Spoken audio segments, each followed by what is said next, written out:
Ser Podcast.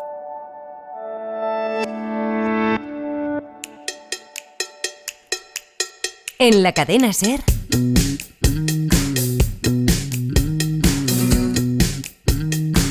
La hora extra. I'll keep on working until the sun goes down. I'll keep on smiling. I'll be a circus clown. I'll keep on smiling and working and smiling for you. Con Dani de la Fuente. I'll keep on dreaming until the dreaming's done. I'll keep believing till something better comes. I'll keep on dreaming and smiling and dreaming of you. Just you. I see no city boys, they dream in black and white, and all they ever wanna do is fight, fight, fight. I've seen no city boys, they dress and talk the same. I wouldn't trust them with the pouring rain. Someday you may find me by the Mississippi River, dipping my feet in the cool, cool water. Someday you may find me by the banks of the river, dipping my feet in the cool, cool water. Del Mississippi al Ebro, el río más intervenido de Europa y el segundo del mundo después del Nilo. Como canta Rick Astley en su nuevo disco, esta semana hemos metido los pies en agua fría. Hemos estado en el delta del Ebro, caminando entre arrozales, un humedal inundado por el mar. Bienvenidos, bienvenidas a la hora extra, preocupados, un episodio más por el cambio climático. Domingo 8 de octubre. Llegamos con una hora de retraso por una avería en la infraestructura del AVE, nos dijeron por megafonía. AVE Madrid, Camp de Tarragona, y de ahí un coche hasta la isla de Buda, a una hora de la estación. Justo antes de llegar vemos un cartel, Benvinguts a la terra del arroz, y enfrente el tanatorio de Deltebre. Él forma parte de la familia que es propietaria de Buda. Gaby Martínez está con Guillermo Borés, arrocero, propietario de La Pantena, el terreno y la casa, donde el escritor barcelonés ha pasado un año, como Henry David Thoreau, en Walden, solo que los humedales se están perdiendo a un ritmo 3 veces superior que el de los bosques. Entonces Gaby fue una persona muy especial porque vino aquí, nos conocimos, me planteó su proyecto. Guillermo lleva años defendiendo y dando a conocer la problemática que sufre el delta del Ebro, el humedal más importante de España después de Doñana. Sufre las consecuencias de dos fenómenos. Primero, la falta de sedimentos, ya no bajan por el río los sedimentos que bajaban como consecuencia de la construcción de los pantanos, pero sobre todo también el cambio climático ha hecho que el nivel del mar haya subido y la frecuencia con que se dan los temporales cada vez más devastadores es muy alta, ¿no? Entonces, estamos en octubre. Como Sevilla, ahora el clima de aquí se parece al de Andalucía.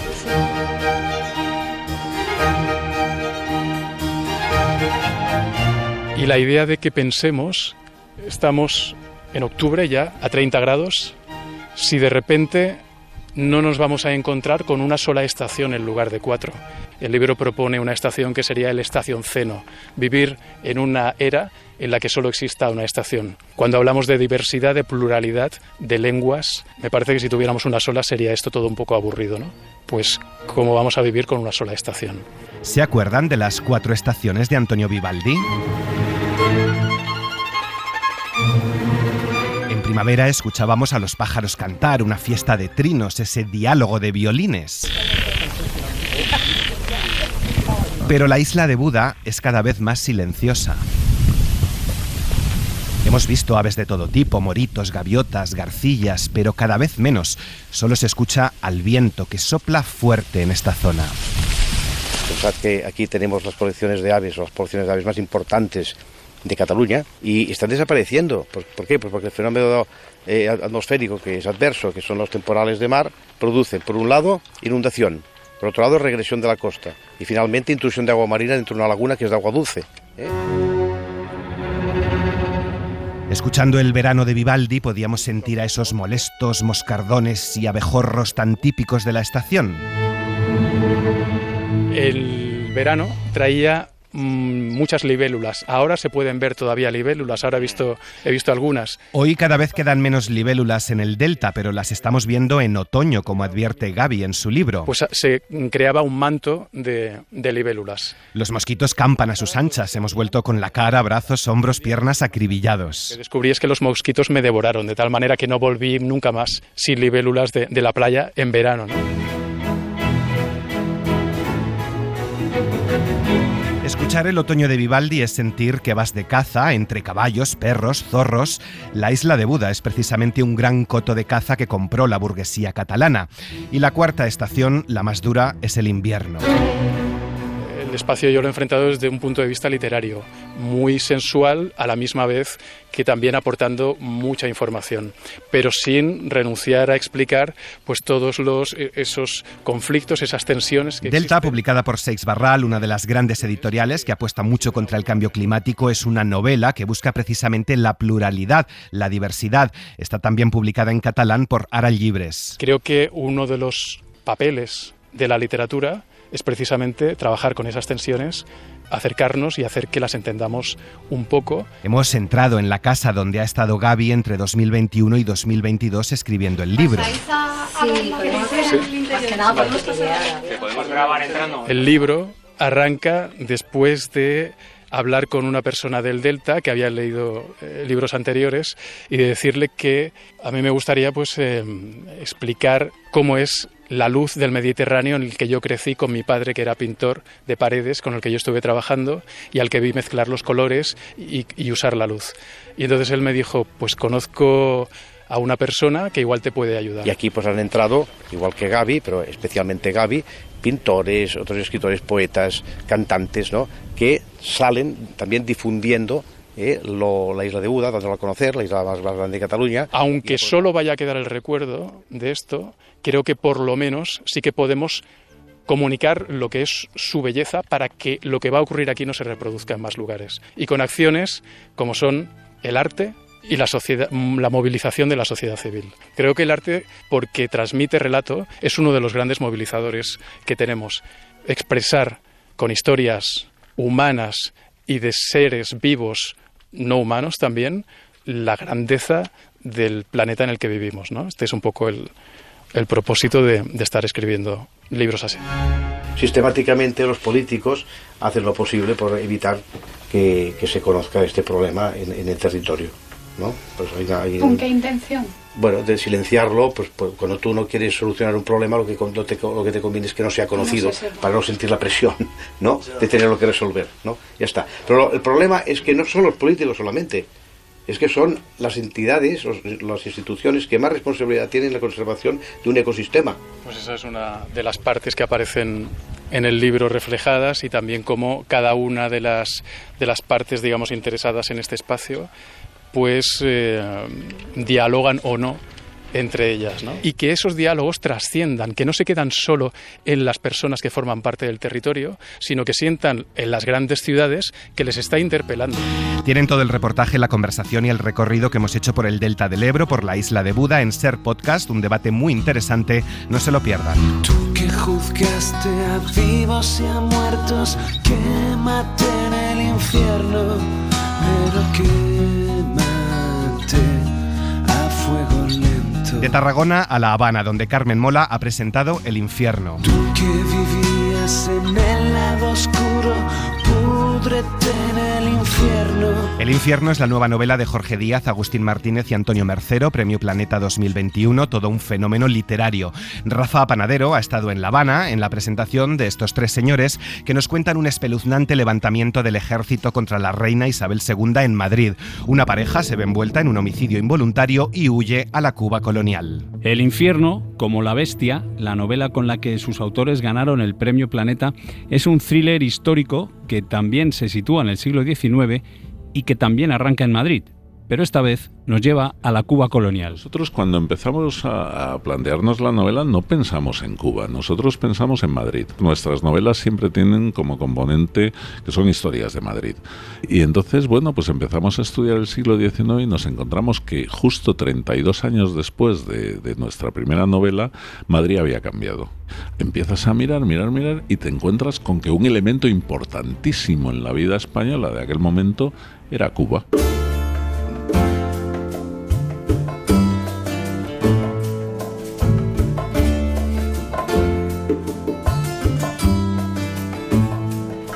En esa Cuba del siglo XIX convivían el señorío y la esclavitud, un fenómeno por el que la historia de España a menudo pasa de puntillas. Nos encontramos con que en Cuba hay efectivamente una Habana de lujo, de esplendor, con mucho dinero, con teatros, con una vida cultural muy importante, pero que esconde debajo la vida de los ingenios y de la esclavitud, ¿no? Y encontrarte una isla en la que la población de esclavos es mayor que la de personas libres te dice mucho, ¿no? Mientras toda esta gente está disfrutando, hay muchísima gente sufriendo. Y está pasando. España fue uno de los últimos países europeos en liberar a los esclavos de sus colonias. En Cuba, de hecho, no lo hizo hasta 1886. Y entre esos esclavos había africanos, chinos. Sobre todo cuando se construyó el ferrocarril, traían muchos esclavos chinos, les llamaban culíes. Y es muy curioso porque en la novela hablamos de esto de los suicidios colectivos, o sea, en lugar de fugarse, como los africanos se fugaban a los palenques en el monte, los chinos directamente se suicidaban por no estar esclavizados. Pero había también españoles, personas con pocos recursos, sobre todo de Galicia y Asturias, que viajaban allí engañados, pensando que iban a trabajar.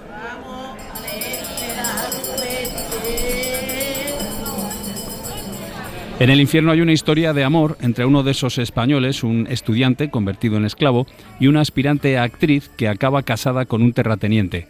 Hay también muertes rituales, revueltas contra los Borbones, sesiones de espiritismo, bailes de época.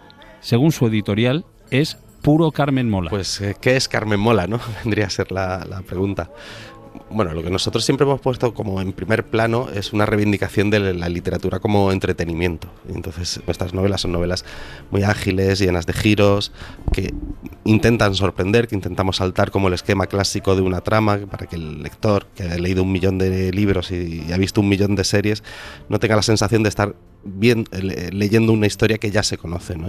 Y todo eso aderezado de manera más o menos inevitable, casi a nuestro pesar, con una descripción de la violencia que va quizá un pasito más allá de lo que uno se encuentra en otras novelas, ¿no? No somos mojigatos a la hora de acercarnos a esa violencia. La novela sale con una tirada inicial de 400.000 ejemplares. Yo reconozco que cuando oí lo de los 400.000 ejemplares, lo primero que intenté imaginarme fue cuánto ocupaba eso y ya vi que era inabarcable para mi mente.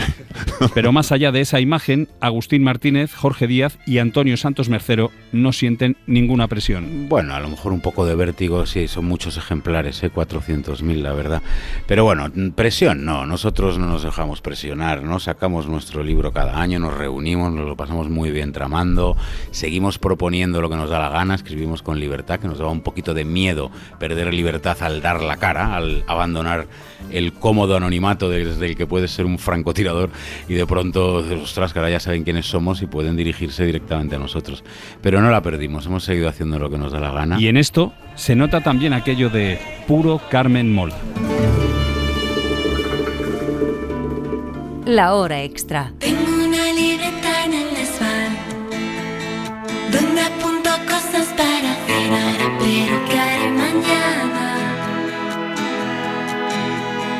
Tengo una libreta en el desván donde escribo cosas importantes y olvidarte es una de ellas. Guadalupe Nettel, bienvenida a La Hora Extra, que es el programa de cultura de la cadena SER. Muchas gracias por atendernos. Gracias a ti por la invitación. Vamos a hablar de los divagantes en anagrama y lo primero que te quiero preguntar es si somos todos divagantes, en cierto modo, en este mundo tan fugaz, tan rápido, de consumo masivo, un poco desmemoriado también. Yo creo que en este momento de la historia en particular sí que estamos bastante confundidos y desorientados respecto al rumbo que queremos seguir, ¿no? Antes teníamos muy claro que lo que buscaba la humanidad era el progreso, la civilización, el desarrollo de la tecnología. Creíamos en el capitalismo y todos queríamos consumir más y más. Y yo creo que esos modelos se están desquebrajando y la gente ya no tiene tan claro que nos estén conduciendo a la felicidad. ¿Es la araucaria una metáfora de nuestra sociedad? Somos, en cierta manera, un árbol, no sé si viejo, pero enfermo, parasitado por un hongo que no sabemos identificar.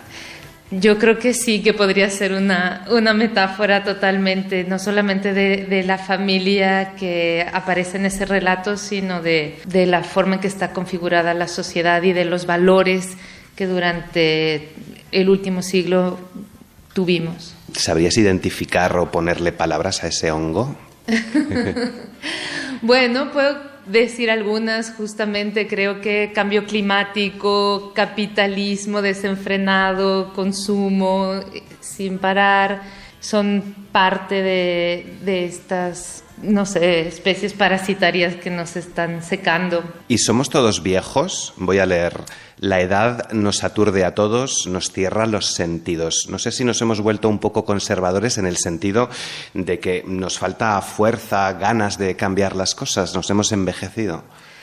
Eso no diría, porque sí siento que hay varias luchas que se están llevando a cabo. Está la lucha por el medio ambiente, definitivamente.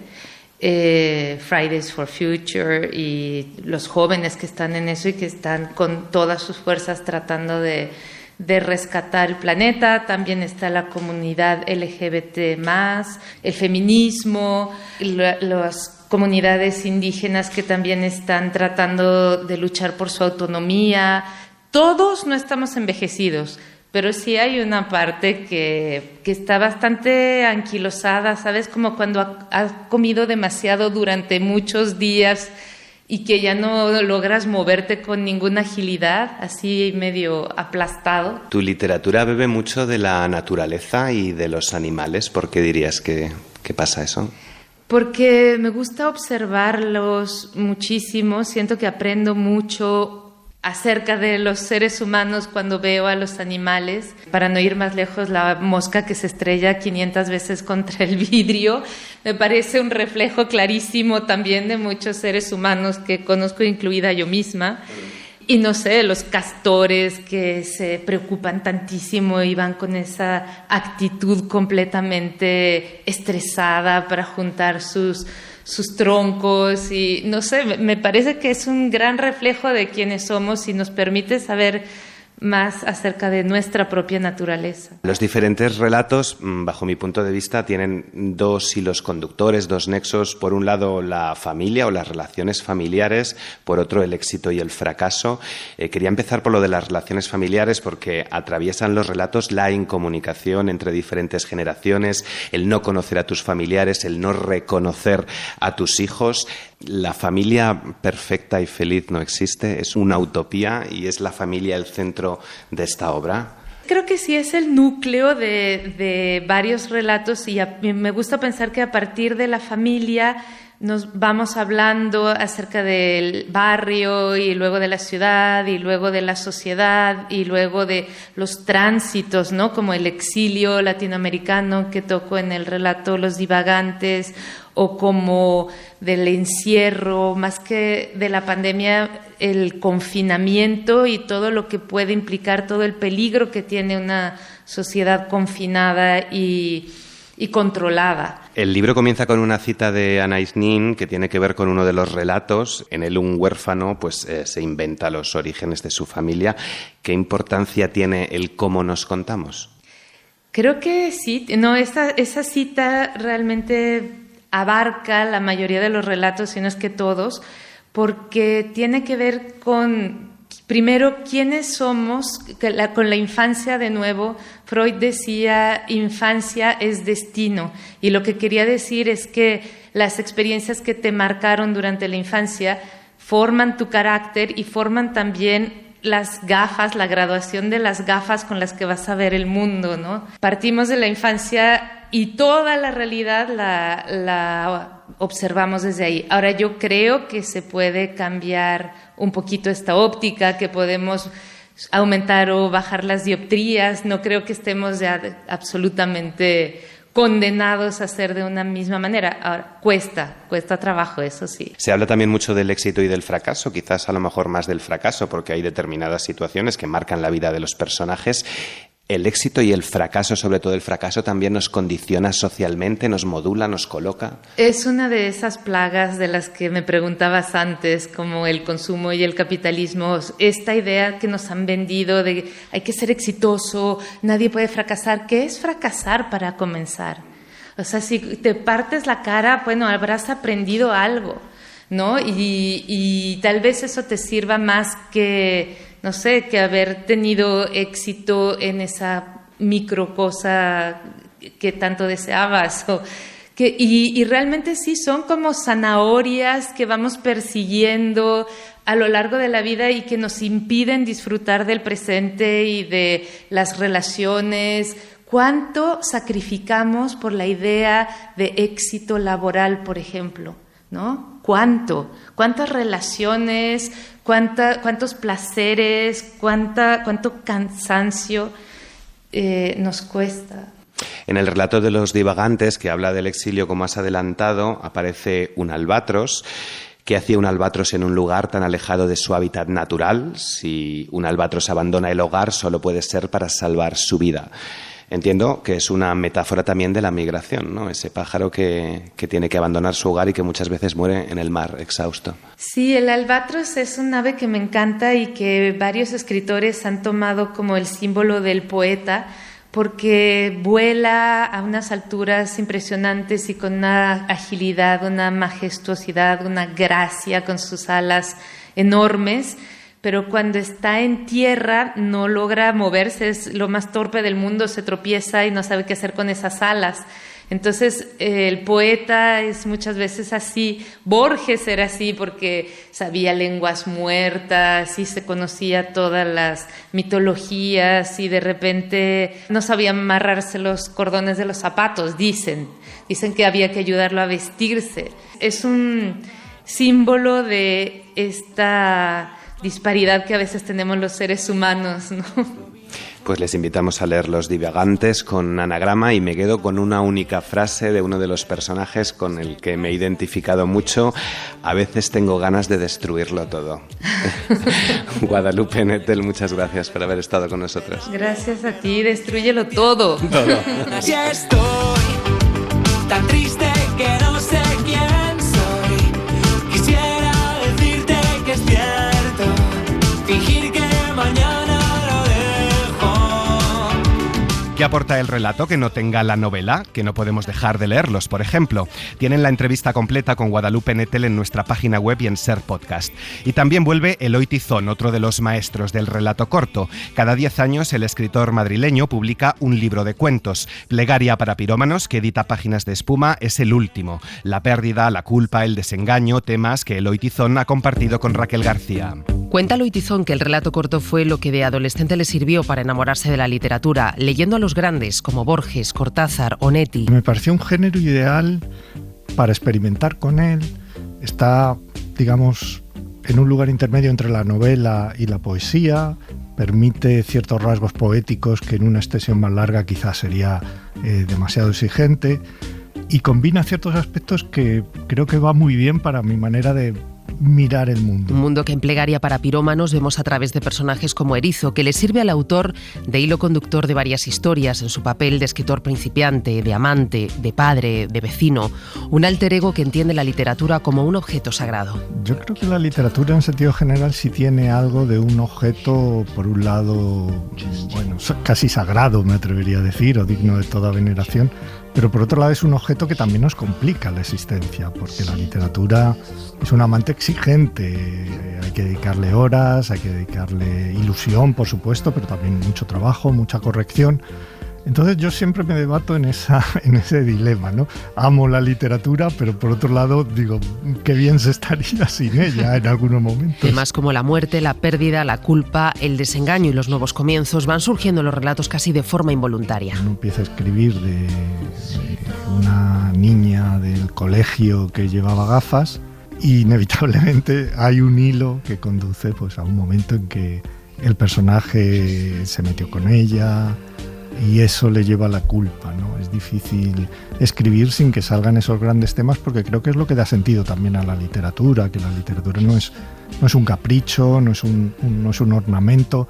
Antes hablamos de la utilidad. Bueno, pues la utilidad puede ser acercarnos a esos temas que yo creo que a todos nos preocupan. Y que vemos evolucionar de unos primeros cuentos más narrativos a unos relatos finales que deconstruyen el texto en fragmentos, siempre buscando la complicidad del lector. Es una necesidad.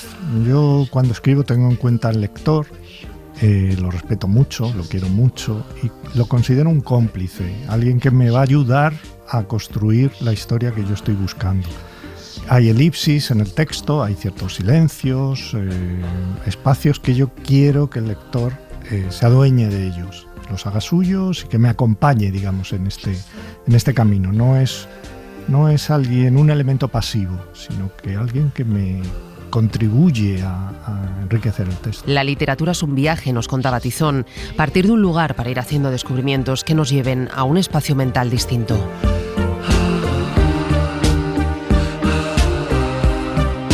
Esta semana hemos conocido algunas noticias relacionadas con la inteligencia artificial y que advierten de los riesgos de esta tecnología. El actor Tom Hanks, por ejemplo, ha denunciado el uso de su imagen rejuvenecida para anunciar un plan dental en redes sociales. La hija del actor, Robin Williams, ha denunciado la utilización de la voz de su padre, fallecido en 2014.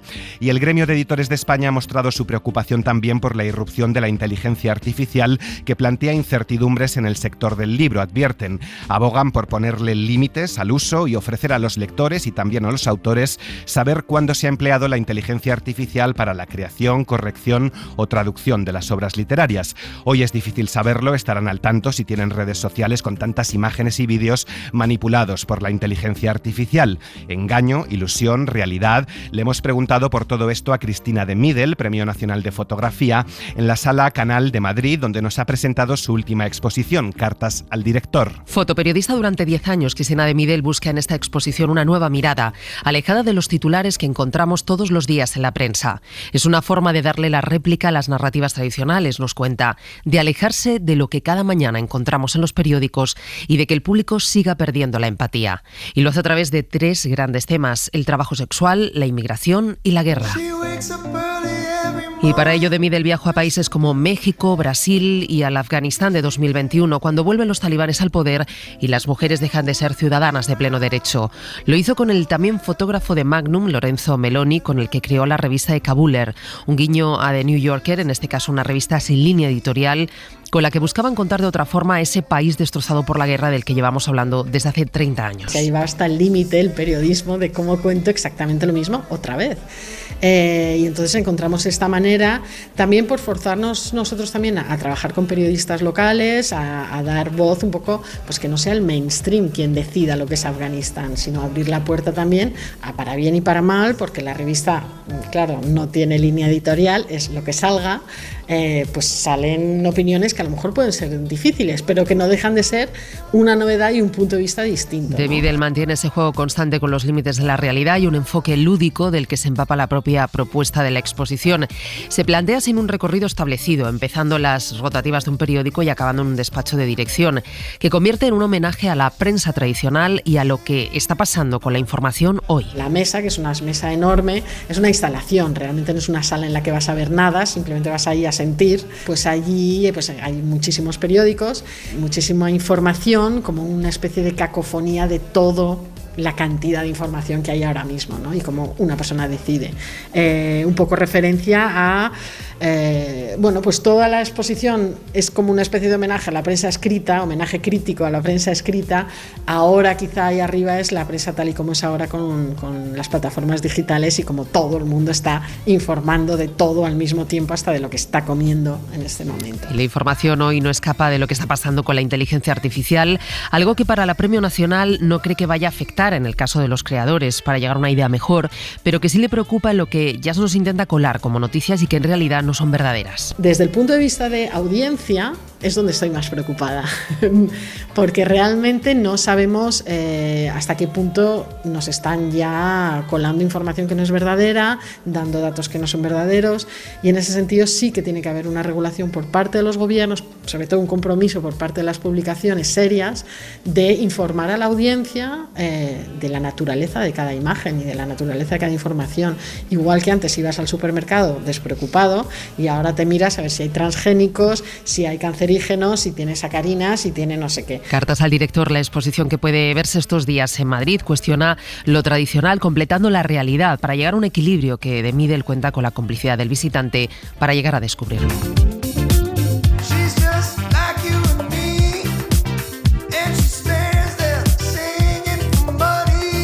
Nos vamos. Y lo hacemos con Plena Pausa, el proyecto en solitario de Jota, de Los Planetas. El disco nació por encargo de la Filmoteca Española, que había comprado el archivo familiar del cineasta Iván Zulueta, uno de los más irreverentes y originales de nuestro cine.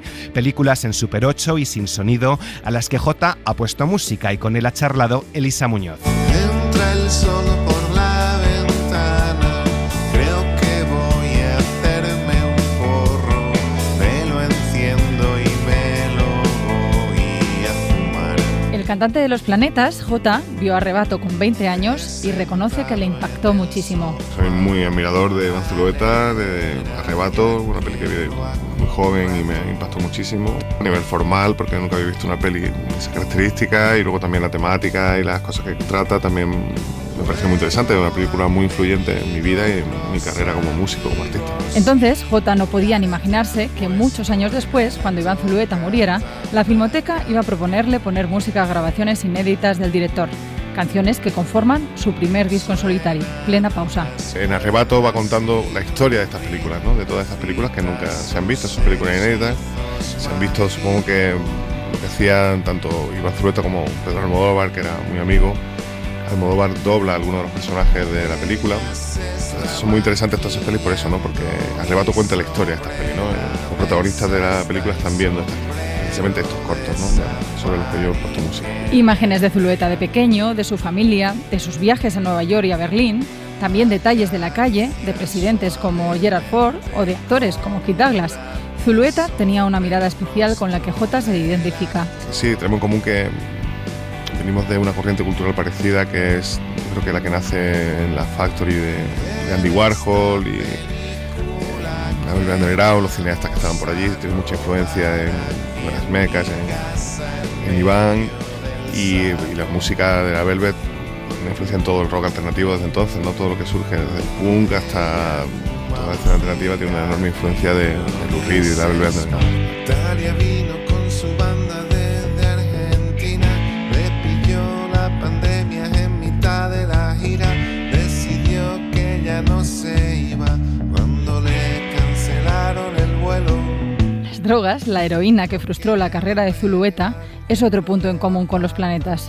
Floren no solo era mi amigo íntimo, sino que también era una persona fundamental en el grupo, y durante un tiempo estuvo muy participativo porque estaba bastante aislado por culpa de estos, y fue bastante traumático, y escribo sobre eso. Pero Jota es mucho más que Los Planetas, y este disco lo demuestra. Fuerza Nueva o Grupo de Expertos Sol y Nieves son algunos de sus otros proyectos, y no para de colaborar con otros artistas. Y además, este año ha sacado tiempo para ir a la Moncloa con Pedro Sánchez. Básicamente fui a escucharle, a ver lo que contaba, una persona muy interesante, muy carismática.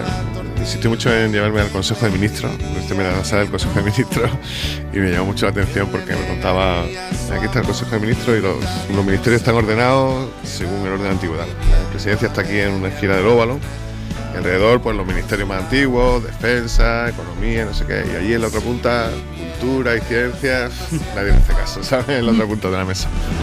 Italia vino con su banda desde Argentina, le pilló la pandemia en mitad de la gira, decidió que ya no se iba y ahora sigue aquí con nosotros.